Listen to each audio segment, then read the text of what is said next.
1989 John Deere 285 and other applications with the Kawasaki FD590V engine, ignition coils, and spark plug caps. Check the pin comment for the timestamps. This repair is the same or similar for other Kawasaki V-twin engines. Diagnostics is next. The repair starts at about the 5:45 mark. Bench tests are shown at about the 10-minute mark. This 1989 John Deere we've had for over 25 years, and we've never replaced the ignition coils or the spark plug caps, so they're quite old. If they were replaced before that, we don't know, but my first sign that we were having some trouble was prolonged starts. The other big clue that I'll also show you is when I got into thicker field grass, it would really bog down, sometimes even stall. So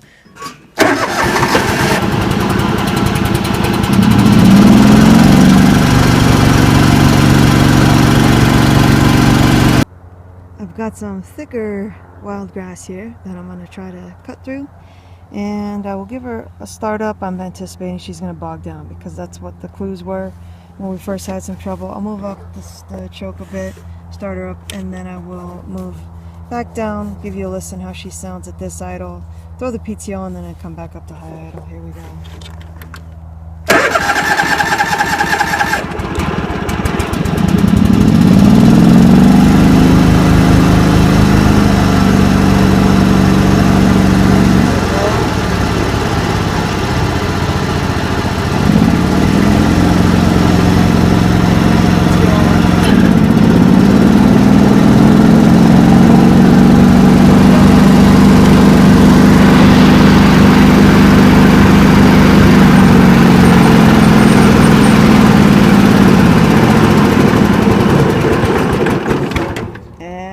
What was happening. So she didn't like moving through that thick stuff. Something's not quite right, and hopefully it'll be what I've troubleshot it as the ignition and the coils. I'll document for you here a few more starts.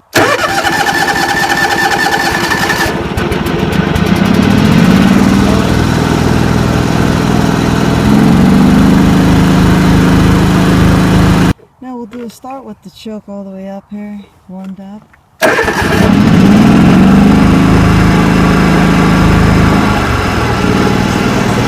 So as you can see and hear, she needs some help. The first thing that I did was pull out the spark plugs. The spark plug on this side had quite a bit of fuel on it. There was also fuel in the cylinder. If you're getting fuel in the cylinder, that's a sign that you're not getting proper spark. So what I did next was I put the spark plug tester on, and I'll show that later in the video. And with the spark plug tester, you can see what kind of spark you're getting. And that the result of that was that I was getting very poor spark on this cylinder. So I checked the other cylinder, it was okay.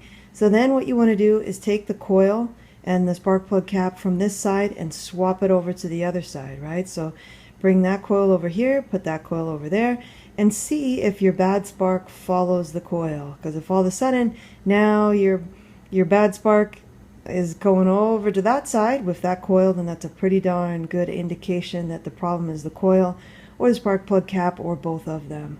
So I'll show you next the bad spark that I'm getting here so you have an idea of what to look for. If you've already got your coils off and you want to just check through some bench tests, I'll put that timestamp up and you can skip over there.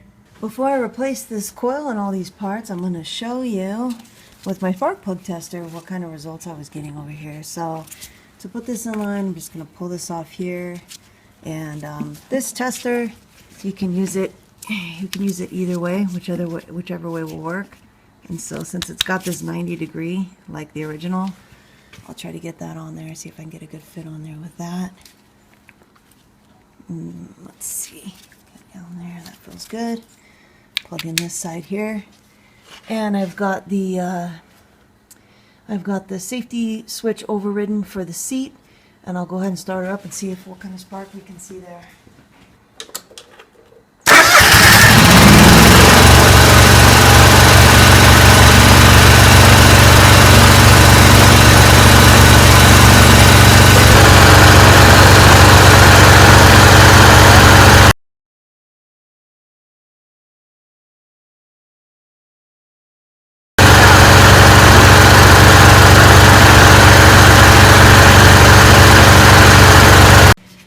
I don't don't even know if you were able to see that on the video. I could barely see it in real life. Very, very weak spark on this side.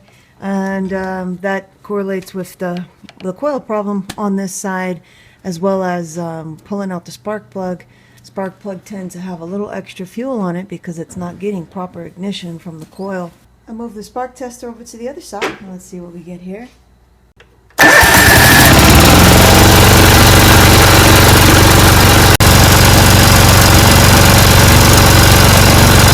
Hopefully on the video it was as obvious as it was in real life, but spark on this side is much better than it was on the other side.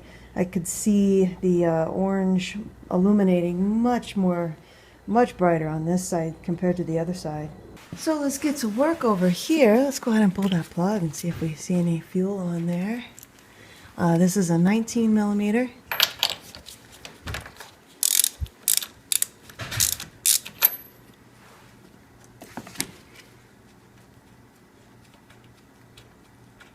Little baby plug. Oh yeah, look at that. We weren't even running the engine for very long. Look how nice and shiny everything is. It's because it's wet with fuel. And smell it? Yep, smells like fuel. We'll come back to the plugs in a second because I'm going to put some new plugs in. Coil's real easy to replace. We just have these two electrical connections on the bottom, and you can see I have a negative written on this side and I have a plus on this. You can't mix these up because they're different sizes. So this is the negative. I'll pull this off. This is the positive, and it's the same on either side as far as the fact that the positive is larger than the negative. See that? So these corresponding spades here on the coil, you can just look at them and see that this positive is larger. There's also a hole in it that's larger, and compared to the negative, everything's smaller, including the hole on the negative. And then we just have these two mounting bolts. Those are both, what are those? 8 millimeter. Loosen these up and remove these.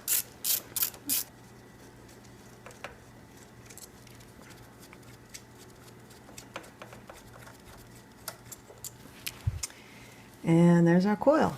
So the next thing is we need to take this cap off. You can see we have an original Denso coil here, and we have an original NGK cap. The NGK caps have a corkscrew style fitting on here. So to undo them, we're going to turn them counterclockwise. There we go. Okay. So I'm just holding the wire here, and I'm turning the cap counterclockwise, and it's going to work its way out, and I'll show you what I was doing inside here. Okay, so if I pull this cap off, see that corkscrew in there?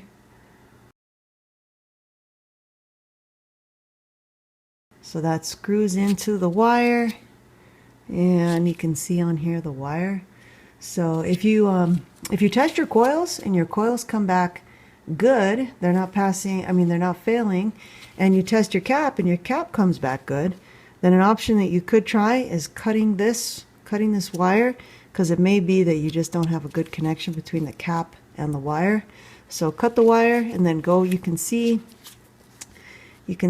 how this is thicker here from that that connector in the cap getting in there and pushing on the wire. So if you got a bad connection here, just cut the wire and try again a little bit further here. That's if your coil is passing. That's not the case for this coil, so we're going to put a new one on, and we're going to put new caps on while we're at it, and a new plug. So if you do want to try to cut this and reseat your same cap, use some cable cutters. Cut behind the deformed part. Alright, get a clean cut like that. And then screw this back on there. And I'll just slip this on here and move it back so you can see. Okay, be that same distance there. This is something to try if you're testing and things are coming back okay on individual parts, but not when they're together as a component. Alright, so that's on there pretty well. Maybe one more turn. Alright, so this might work for you. If you would like to test your coil and spark plug cap, I'll put this up as a slide at the end of this section, but I'm also just going to step through here using this data, this picture, and then these notes here to do these tests. And as you can see in this picture here, for C there, we're going to be testing the coil without the spark plug cap on, so make sure you have that removed. So I've got everything here good and labeled, and using the method that they're describing, we're going to call the positive, the larger spade, A. The smaller spade, the negative, is B. The core, so either one of these, is D. And then the end of the wire here, touching that wire inside there, is C. Spark plug cap removed, we'll test that separately. So we'll step through these tests. You're just going to need a multimeter with a resistance setting. Let me go down and check here. Alright, our first test, we're going to move up. If it's not an auto ranging meter, we'll just move up to the lowest resistance setting because we're looking for a small value. 3.4 to 4.6 ohms, and that's on our primary coil, which is between A and B. So let's just touch A and B here and see what we get. 4.5, 4.6. So this is technically within range. It may have been on its way out. It's up towards the higher end of that range, but that is our first test. Now the next test that we will do is going to be for the secondary coil, and that's going to be from A to C up there. I'm going to have to step my meter up because that value is in kilo ohms and it's 10.4 to 15.5 kilo ohms. So let me get, I got to use this lead because I messed up the end of my other lead. Alright, I'm going to get on here and let's see what value we get there. 14.17 kilo ohms, so that is within range. And now we will do our last test.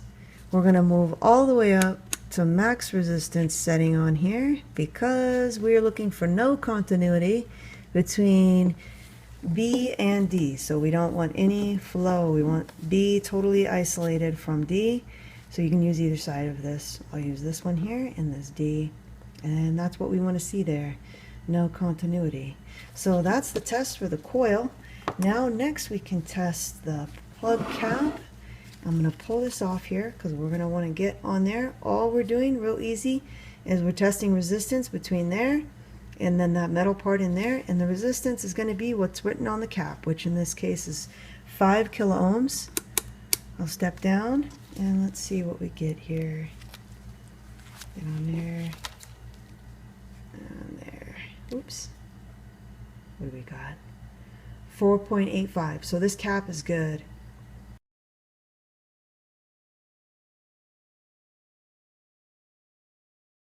So those are the bench tests for the coil and spark plug cap, with an important caveat of this.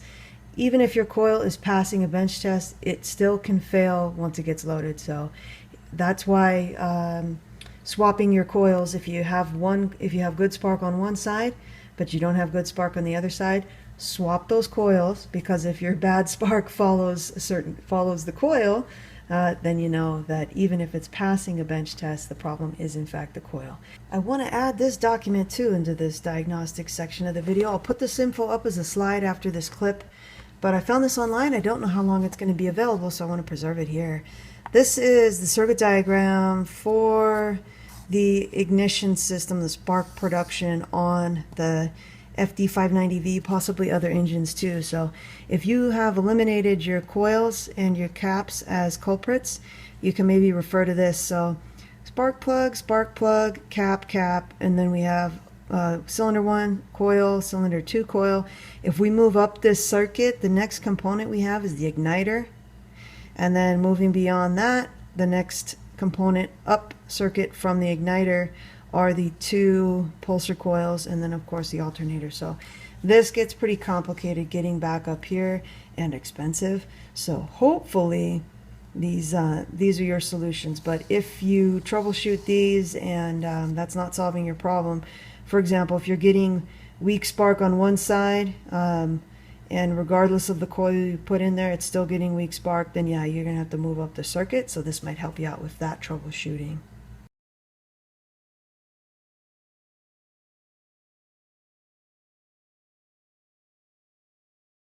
Here we are up on the bench with our new parts. You can see the part numbers. These are the Kawasaki part numbers, and not surprisingly, it is a Denso coil, just like the original there. There's the part number on that. Same part number, 129700- and then 1804. This is the original here, and that's 1800. Not sure what that second number is about, but this is what came as a replacement part with that Kawasaki part number. Same with the cap. There's the part number for the cap, and it is identical. Here's our old one, and like I said, I think these are the original coil. I just took the plastic part off there. Both NGK Japan, and they are both 5 kilo ohm. So they say L-EH 5 kilo ohm. I love Denso and I love NGK parts, so I went with the genuine Kawasaki replacements on here. Shopped around for the best price, and that's what I found. $53.14 per coil and $8.54 per cap at this place here, Rocky Mountain ATVMC.com. You do have to call them on the phone, give them the Kawasaki part number, and they should be able to pull that up. This is the price I paid as of this video, which is August 2023. Also, they had free shipping over $75, so it was a really good deal. So same deal here. We have that screw style fitting, so we're going to want to make sure that we turn that in real well. We can kind of get an idea about how far we need to go in.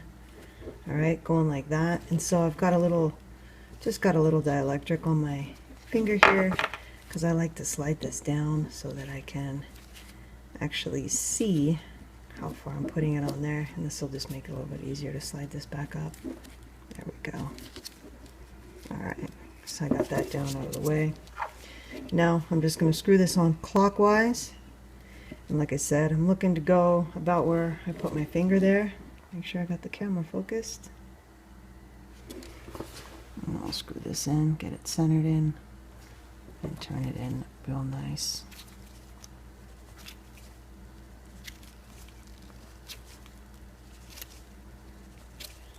It ought to tighten up.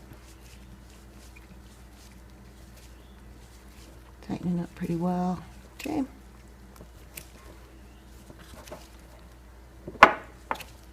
I like it nice and snug. That'll do it.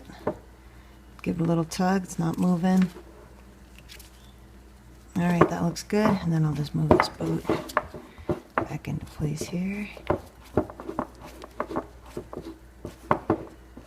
And we are ready to install this. Now for the plugs, I've been using these plugs for years because this is the plug that was originally spec'd out for this engine by John Deere. However, there's been a change. At some point, they are now recommending this plug from NGK, which is a bit cooler. I'm happy to move to this though, because this is a solid, and I prefer a solid terminal. I loosened this with the pliers because I had it very tight, because I've had these loosen up on me from all the vibrations in the tractor. So I'm not too keen on these removable tips there, so I'm happy to try this. It is, like I said, a cooler plug. However, like I said, it has been recommended. So I ran in a few circles trying to figure out which plug they're now recommending for this, because like I said, I have been using this for many years. That is the NGK number 5728 there for the box, and that's BMR6A. I'll put up the John Deere part number that they're showing now, which is not for this, but instead it is for this. However, I don't know if there's two versions of this. There is a removable cap version of this BMR6A apparently, so you want to get the solid. I got this at O'Reilly's. It was like $3, and here's that blister pack number. That's probably the best way to find it, 97821. And that way you'll know you'll get this particular plug in the solid version, and so you don't have that removable cap there. So we're going to see how this works. As far as the gap, recommended gap is 0.024 to 0.028. These are pre-gapped by NGK at 028, so I'm just going to drop it in. I will check it though, since I have this. I don't have a 2.8 on here, but I've got an 0.25 and an 0.30, so I should be able to, if I can get that to focus, I should be able to pass that 0.25. Oops.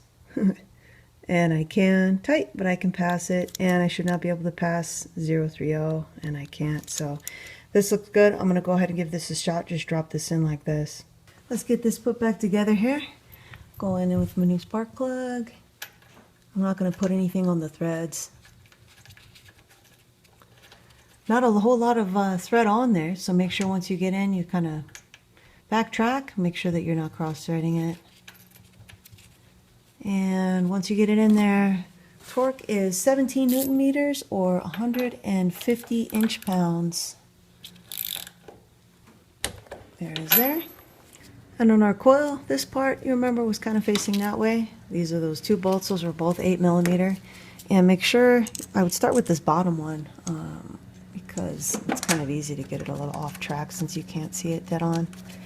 And then get the top one in here. I don't have a torque value for these, but just get them good and snug.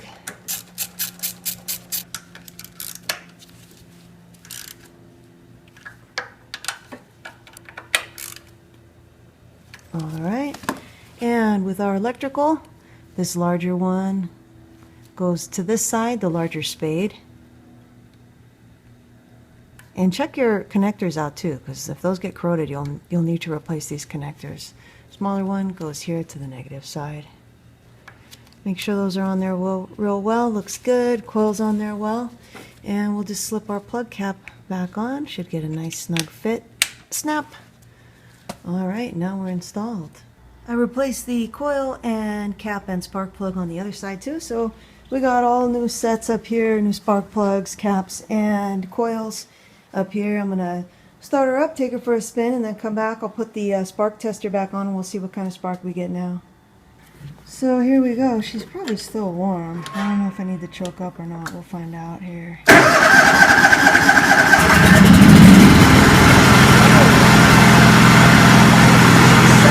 Better.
Wow, what a difference.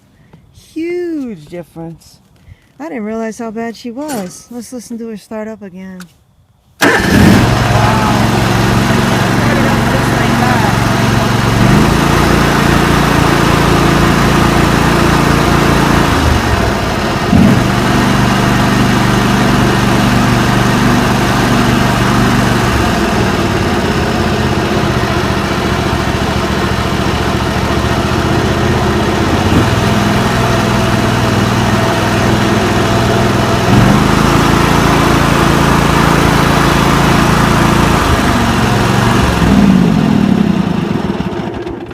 Now that is quite a difference. That's a lot bigger difference than I was anticipating.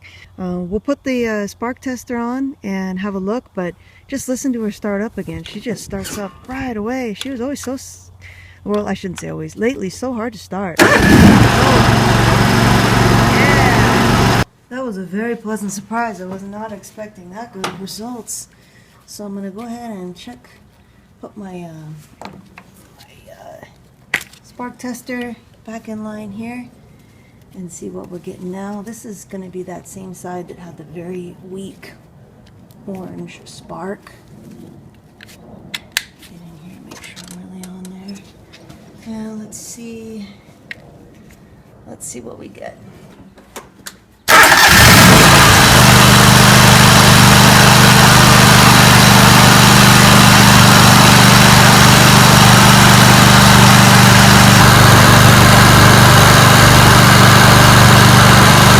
So there you have it, looking good.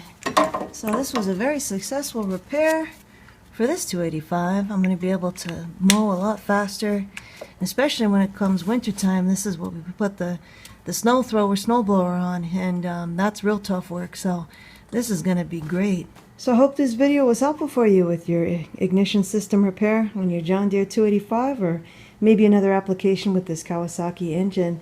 Thank you for watching, and good luck with your repair.